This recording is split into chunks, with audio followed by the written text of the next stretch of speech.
നിങ്ങളൊരു ഇസ്ലാമായിരുന്നില്ലേ? അതെ. അല്ലേ? എന്തുകൊണ്ട് നിങ്ങൾ മതം വിടാൻ കാരണം? എന്റെ വീഡിയോ ഒന്നും കണ്ടിട്ടില്ലേ? കണ്ടിട്ടുണ്ട്, അതുകൊണ്ടാണ് സാറിനെ വിളിക്കുന്നത്. നീ ജോർജ് സാറിനെ ഇനിയും കുറെ അറിയാനുണ്ടരിയാ. എന്നാലും സാറിന്റെ ഒരു മെയിൻ ആയിട്ടുള്ള ഒപ്പീനിയൻ എന്താണ്? അതായത് ഒരു മുസ്ലിംസിന് ഇപ്പൊ കൊടുക്കാൻ പറ്റുന്ന സാറിന്റെ രീതിയിൽ ഒരു 8 റീസൺ മതി. 8 റീസൺ.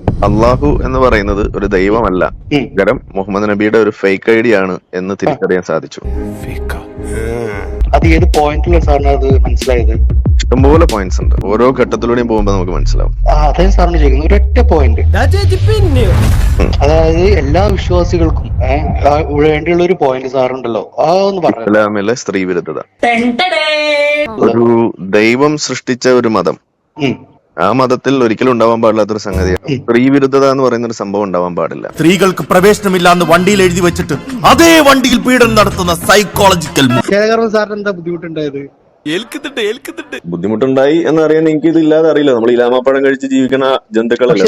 സാറ് ഡോക്ടറല്ലേ? അതുകൊണ്ട് അതായത് നമുക്ക് അതിൽ ഇൻഫെക്ഷൻ വരുന്ന അറിയാവുന്ന കാര്യമാണോ? അതായത് ഇൻഫെക്ഷൻ വരുന്ന സാധനങ്ങളൊക്കെ മുറിച്ചു കളയൂ.